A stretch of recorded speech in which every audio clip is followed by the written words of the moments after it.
মহিলারা বুকে হাত বাঁধবে, পুরুষরা নাভিতে বাঁধবে। আমি বললাম ওকে, হিজড়ারা কোথায় বাঁধবে? উনি বলেছে মানে 3 ব্যক্তির উপরে ধর্মের বিধান উঠে যায়, পাগল সুস্থ হওয়া পর্যন্ত, শিশু বড় হওয়া পর্যন্ত, বেহুশ বা ঘুমন্ত ব্যক্তি জাগ্রত হওয়া পর্যন্ত।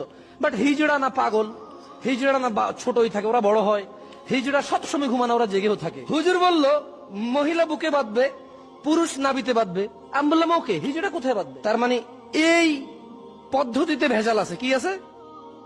তাহলে চলে যেতে হবে কার পদ্ধতিতে? সল্লু খামা রাআইতুমুনি খালাস।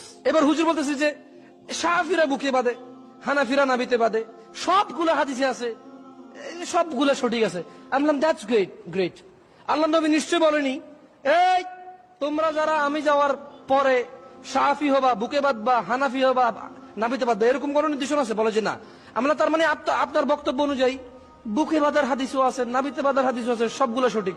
তো একটা কাজ করি, ফজরে বুকে বাঁধবো, জোহরে আরেকটু বুকের নিচে বাঁধবো, আসরে পেটে বাঁধবো, মাগরিবে নাভির উপরে বাঁধবো, ঈশা নাভির নিচে বাঁধবো।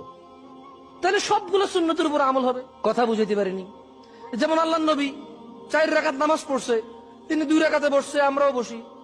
তিনি 3 রাকাতে বসে সালাম ফিরে বলছে, আমরাও করি। তিনি উইতির 1 রাকাত বিশিষ্ট নামাজ বলছে, আমরা সেটা করি।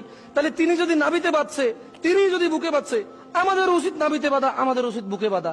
আপনি এবার রাজি আছেন? বলো যে এটা কি, আপনি কথা বলছেন এটা কি হয় নাকি? যে কোনো একটা মাযহাব মানতে হবে। আমি বললাম ওকে। আমি বললাম কি ওকে, কোন মাযহাবটা বানবো? আল্লাহ নবী কোন মাযহাবটার কথা বলে গেছে? বলে যে আল্লাহ নবী কি মাযহাবের সময় ছিল নাকি? আমি বললাম ওকে, তাহলে কোন মাযহাব মানলে মুহাম্মদী হব? বলে যে 4 মাযহাবই সমান, সব ইমাম সমান, সব ইমাম সঠিক। আমি বললাম ইমাম তো সঠিক, কিন্তু ওনার নামে কথাটার কি হলো? ইমাম তো সঠিক, এতে কোনো সন্দেহ আছে কারো? কিন্তু ওনার নামে কথাটার কি হলো? ভুল হইতে পারে তো। ওই দোকানে গিয়ে ছেলেটা বলে আঙ্কেল আঙ্কেল, আব্বু বলছে ক্যাডবেরি দিতে, আব্বু যাওয়ার সময় টাকা দিয়ে দেবে।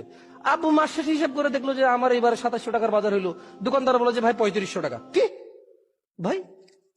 ডাইল, ডিম, চাইল, নুন, তেল, ভাই 2700 টাকা। না না, আপনার ওই যে ছেলে মাসুদ, ও বললো যে আপনি ক্যাডবেরির জন্য পাঠাইছিলেন, চানাচুরের জন্য পাঠাইছিলেন। ছেলে স্কুলে যাওয়ার সময় বাপের নাম করে করে খায় আর কি। বাপে কইছিল এগুলা? বলে তো বাপে জানবে যে আমি আমার ছেলেকে বলছি। তখন বাপের ছেলেকে লজ্জা দেওয়ার জন্য আর কি করবে? কিছু বলবে না, বাসা যায় পিটবে না, পিটাইবে না, বাইন্দা এমন মার মারবে।